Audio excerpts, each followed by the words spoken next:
Hello everyone and welcome. I wanted to do a video to support our School of Rock program within my Discord server. For those who watch the streams, you know we do a lot of raid help, incursion help, all sorts of help on the channel. And we have a system where you guys can join, get trained and support with that, whether it's jumping in with streaming me or playing among yourselves and help me support the community basically. And in the School of Rock program, there's when you join us as a recruit, there's a certain build list that you need to farm for and put together so that we can do the training review. Now, I've done a website article that's going to be linked in this video description if you just want to read it, but I thought a video form would be ideal as well. So people like to watch videos, and so I thought I'd kind of like double up. We got the written form, we got the video form. This is the video, written is in the comments. So we're going to get straight into it. The first thing I want to show you is just the Discord very quickly so you can see exactly what I'm on about. So this here is my personal GCROCK server, and if you're a member of this server, again, this will be linked down below if you're not in here, but we have the School of Rock section, and the section that'll be viewable to you is the join channel. It explains in here how you join. There's a whole article on what Team GC Rock is if you want to read about that, and then it tells you about farming the required builds. Now that second link there is the build article which I mentioned, which is linked down below with a list of all the builds that you need. Now there's an optional thing you can do where you can open up a channel and you can work together to farm these builds, but for the most part they're not too difficult and you should be able to farm them solo. And once you finish the build, you post here, you let me know that you've got your builds, and I add you to the recruit program. Once you got access to the recruit program, if you're on PC, PlayStation or Xbox, we have training channels, we set up events, we get you trained, and we get you signed off on all the different roles, and those builds will cover you for them. It's not just raids, but it can be incursions, legendary, we can train you on descent as well. Lots of training available. But once you are all trained and you are good with my strategies and you're ready to support, you go into the full Team GC, where there's LFG channels where you can link up together to help the community. I also use these to fill for my streams when I'm doing streams, and I know that everybody in here knows exactly what I do with my strategies and things like that. It just allows us to do some very efficient streams and help with the community, and it's kind of why this process is here, to get as many of you on board as possible to support with the stream so we can stream all the time no matter what platform. So that's basically it, and this video again is just to go over the builds that are required, so we've got it in video format. So the first build that we're going to start with is like the DPS build. Now, this is a standard striker build. Most people have this, and yeah, it's one of the requirements. There's a few variations that you're also going to need. But for the standard version here, grenade launcher specialization, then, you know, you can change that, I guess, if you want to, depending on the encounter, depending on the raid, depending on the activity. But grenade launcher specialization is a good one to have saved. I use the St. Elmo's exotic assault rifle. This is personal preference. You can go with what you want. The lefty is a secondary, is very handy for the perfect sledgehammer talent, and the sidearm doesn't matter. 4 pieces of striker. We got the mask, backpack, gloves, chest, all with critical hit damage on. Mods on the build are all critical hit damage mods as well. And then I've got the Cheska holster with crit chance, crit damage, and the Fox's Prayer knee pads with crit damage. With all of these builds I show you today, for the most part, the skills will alter depending on what we are doing in terms of activities or encounters. On this build, I have saved a Revive Hive and an Assault Turret, as that is, for the most part, what you'll be using, but we switch them up as we go. So that is build 1, but as I said, we do want some variations of this build as well, so you can either hot swap into or saved on your loadout, so you can swap it up depending on what we are doing. One of those variations is the tardigrade striker build. This is essential, especially in our raid help streams that we do. It adds a ton of survivability, and all it requires you to do is to throw on the exotic tardigrade chest piece, again keeping the critical hit damage mod, and just have a striker holster available with crit damage to throw on instead of the Cheska holster. The rest of the build is exactly the same except for the specialization, which is the sharpshooter. And the reason why we do that is so that we can run the tactical drone on this build, which only comes with a sharpshooter, and it gives the squad a pulse while we're doing raids. You throw this out throughout the raids and it gives us a scanner pulse pretty much. It's very handy. So this is probably one build that you won't want to hot swap to because of the specialization change, and you want to have this saved as a loadout so you can switch to this if ever you needed to use it.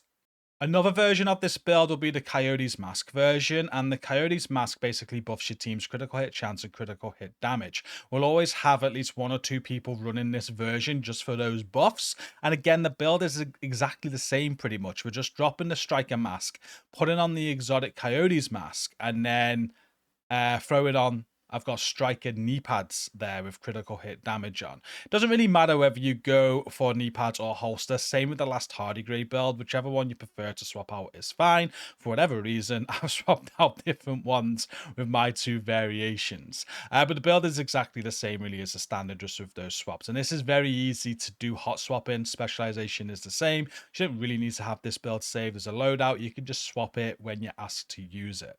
And finally, the tamper-proof version of this build. Sticking with the Coyote's Mask because it makes sense to run the Coyote's Mask on this build to buff your team. You're going to be lacking in a bit of damage anyway because you're running the tamper-proof chest piece. So you might as well support your team while you're doing it. And this is only really used in a couple of encounters, 1 or 2 during the raids. But it's very, very handy, which is why it is a requirement. But again, build is pretty much exactly the same as the main DPS build. We've got the Coyote's Mask on here. I've got a Cheska chest with crit chance, crit damage, and the talent tamper proof. And that's it. We're running the striker holster, knee pads, gloves, and backpacks. You can see both the holster and knee pads are in play here because we're having to swap out the chest piece and the mask to bring in these 2 pieces from the main build that I've shown you. So that's that. Everything else is the same though. Grenade launcher specialization as well. Depending on what you're doing, you can see I've got the sniper turret selected here. Skills will change depending on the encounter, but I have saved the Revive 5 and Sniper Turret, but you'll be switching these in and out depending on what I'm asking you to do.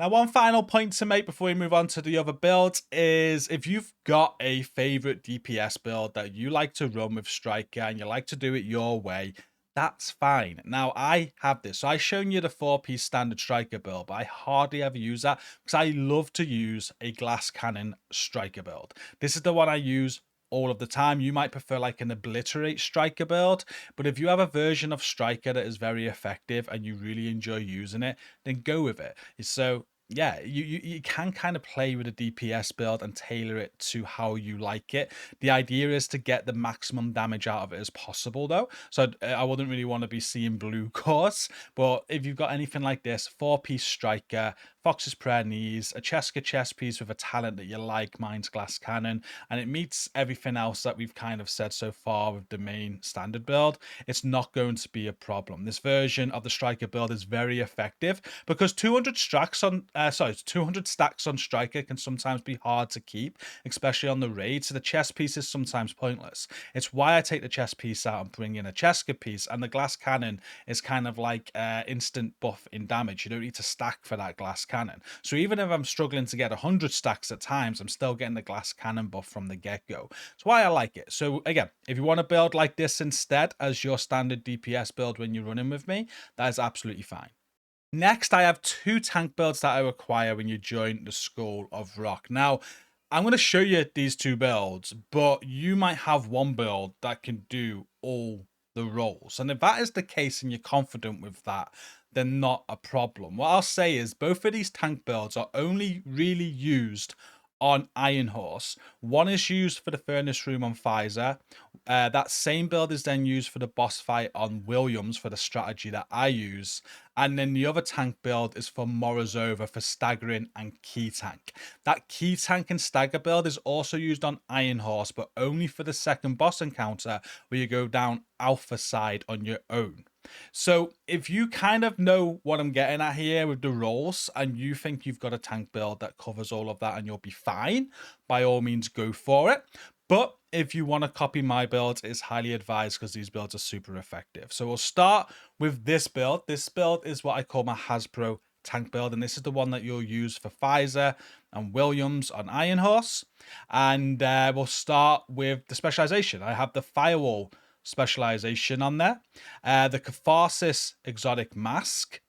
The backpack I have is a Bellstone backpack, and it's got armor regen, hazard protection, and then it's got the adrenaline rush talent. Can be quite a hard farm for the backpack, so if you want to drop anything because you're struggling to get all the right rolls, drop armor regen, not a problem, you won't miss it. The chest piece is the appointment chest piece with hazard protection, armor regen, perfect vanguard there. And then I have the Yol holster. Now, I built this with the Yol holster because I had it and it's given 10% hazard protection. For what this is used for, you don't need a Yol holster. You'll notice the other two pieces on the build are improvised pieces with gloves and knee pads. You can make this an improvised piece as well. You'll get exactly the same out of the build. So don't worry about farming that Yol piece as long as everything else is okay. Across the whole build is armor regen and hazard protection. And then across the mod slots, as this build stands, is all protection from elite mods.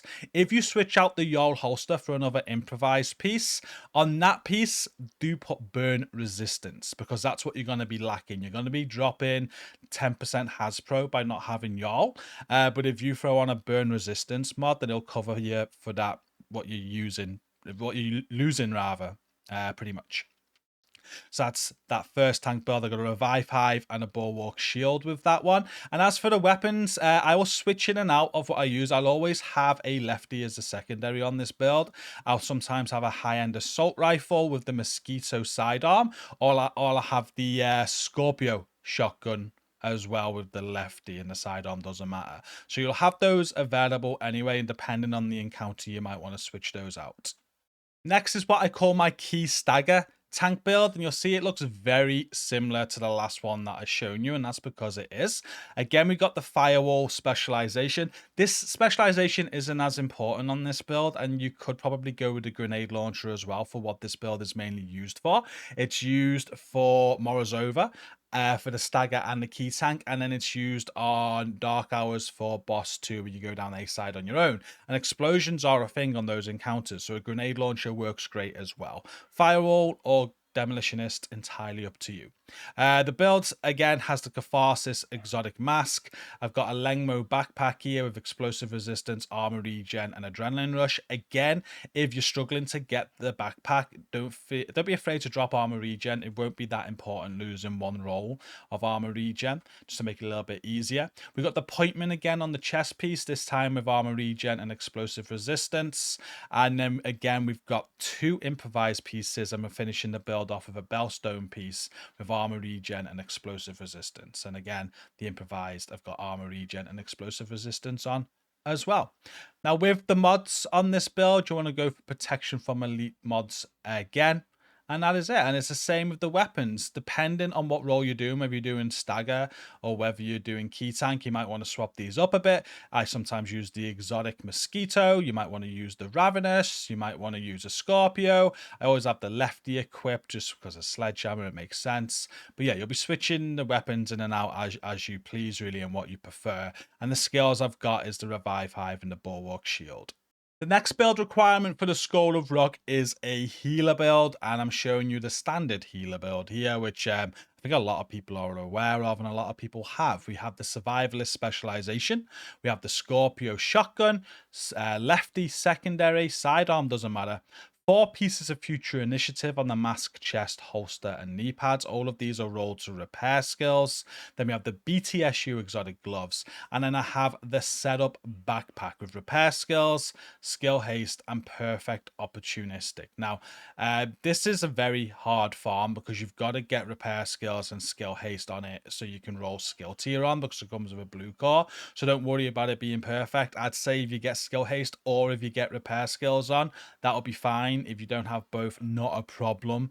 But yeah, as long as you got skill tier on it because you want it to be a 6 skill tier build, and you're using the setup because perfect opportunistic, and it's just better than a normal version. Some people as well with this build sometimes like to throw on some more skill haste over repair skills. If you're a natural healer, you do you. I go repair skills on all of the roles, and I go repair skills on all of the mods as well. If you want to switch it about a bit with some skill haste because that's what you prefer and that's how you roll, that is absolutely fine. Reinforcer chem launchers being used here with the Restorer Hive. And that's that. Pretty standard healer build. Next, we have the drone killer build. This is only used for one encounter in everything that we do, and it's for Razorback to take out the drones because they are an absolute nuisance. It is a required build though for that reason, and we want to train you up on everything. So for the drone killer build, we have the survivalist specialization. We have a Scorpio shotgun. Nothing else really matters there. The Scorpio shotgun really doesn't matter, if I'm being honest with you. If you do drone killing and you're experienced with it and you have your own sort of weapon setup, go with it. I just used the Scorpio. As for the build, it's 4-piece hardwired with the mask, backpack, knee pads, and holster. All of these have skill damage on. And then the BTSU exotic gloves, so we can do overcharges for the team if we need to refresh hives or whatever. And as for the chest piece, I go to Wyvern chest piece with skill damage, repair skills, and glass cannon. Now, this isn't necessarily needed if you are max watch level, expertise, all of that. Everything's maxed out. You could probably switch to chest piece again if you are an experienced drone killer and you have a build that works for you rather. As long as you're taking out those drones, that is all that matters. But this is set up like this for new players that might not have a watch level, that might be lacking in a bit of skill damage to take out the drones. The glass cannon buff there really does buff that damage to make sure you can get it done. And you don't even know you're wearing glass cannon with the strategy and the team you're running with. You'll be absolutely fine. But that's the build. I throw repair skills on as the mod slots. Reason for that is because we use the jammer pulse to take out the drones, and I use the restorer hive to reset the skill with the hardwired proc. So because I'm putting the restorer hive down every now and then, anybody around me can get some heals. So I throw on repair skills just so they can get some heals. And saying that, with the chest piece, it doesn't have to be perfect. As long as you got skill damage and glass cannon on it, that's absolutely fine. Repair skills is just kind of nice to have for the reason I just stated, but it's not necessary. And finally, the last build that is mandatory to join the School of Rock is my ongoing directive Overwatch opportunistic build. It kind of pieces it all together. And this build is what makes it easy if you are a less experienced team, if you got low watch levels, if you haven't got optimized builds. What this build does is increases your team damage drastically, and that's why we use it. Now, if teams are running, like I said, with max expertise, they got max watch levels, all the builds are fully optimized, everybody could just run striker. We provide team synergy, so even beginners to the game that are just reaching level 4, you can join the program, get involved, and find it quite easy. That's why we synergize, and this build really does add to that. So for the build, I do go with the firewall specialization, but this only really is beneficial in certain situations. So I'd say go with what you want. If you want the survivalist here, because when you're doing dark hours with this build, you will be on a generator, that works. If you want to go grenade launcher here, that will work. Firewall also works now and then. So up to you on the specialization.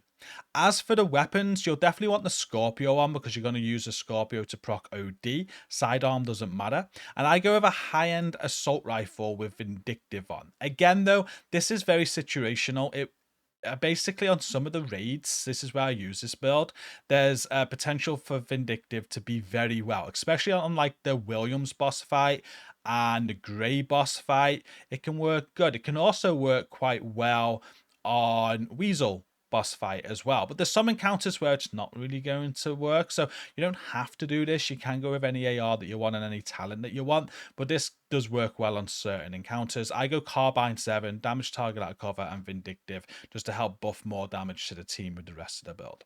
So they're the weapons, and in the build, there's 4 pieces of ongoing directive. We've got the mask, gloves, knee pads, holster. They've all got crit damage roll to them, and in the chest piece is a Grupo chest piece with chance damage and Overwatch. You're going to be in cover a lot, so you can proc Overwatch for your team.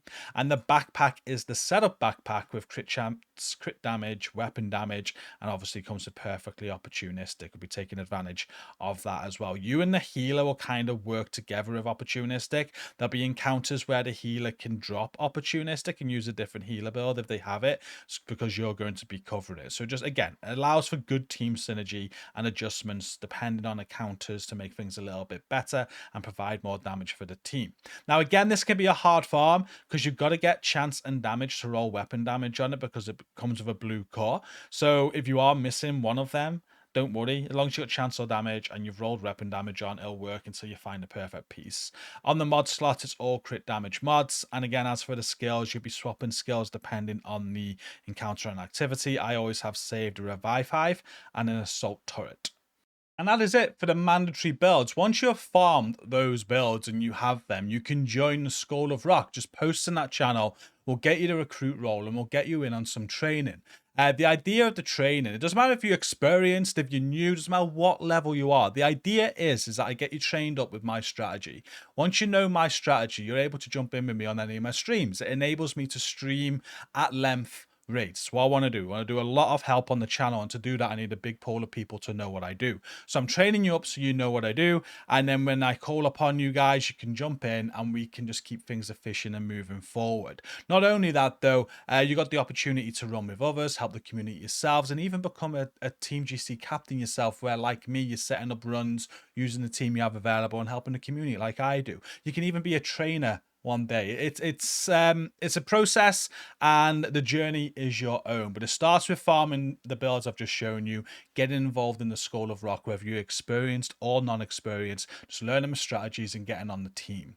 Once you've done that, the future is up to you, really. Now, there are some nice to have builds that I want to mention. I'm not going to go through them today because I don't want to make this too overwhelming or too long. The mandatory builds are all you need, but for my full strategy, I do use more builds. And if you go to the article that's in the description, you'll see this is the article that's going to pop up. I've just gone through all these mandatory builds now. This the DPS build. I went through the Hasbro build, the Key Stagger build, Future Initiative Healer, Drone Killer, and the ongoing directive Overwatch opportunistic build. If you keep scrolling now, I have nice to have builds, and these are very nice to have and they help a ton, but you don't need them to join and get trained. There's a tanky striker build. We use this for Morozova to make Morozova very easy. There's a sniper alley build. This is a mechanic on Iron Horse that we just use this build to cover when we get to the snipers to make things very easy. Don't need that though. I've always got it, only needs one person to do it, so not a necessity, but good to have if you want to do that role. A True Patriot healer build. This is a great alternative to the Future Initiative healer build, and depending on the encounter, works very, very well. When someone runs a True Patriot healer, it enables me to bring in someone with the Future Initiative DPS build, and we're just taking advantage of so many more buffs, more damage, and again, it works very good on certain encounters. In fact, what I'd say is when somebody in my team's got the True Patriot healer build, they'll run that for all of Dark Hours up until they beat a Drone Killer. And on Iron Horse, they'll be running that for Boss 1 and Boss 3. That's how much it's used. It's very handy. And again, the Future Initiative DPS build is there because we have the True Patriot healer, just to make sure that we can still keep the Future Initiative damage buff as well. Then we move on to some builds for incursions. So all these are raid builds that are nice to have, but if you're going to do some incursions with me, I have a Centurion Striker Backfire build that works very well on the Lovebirds fight.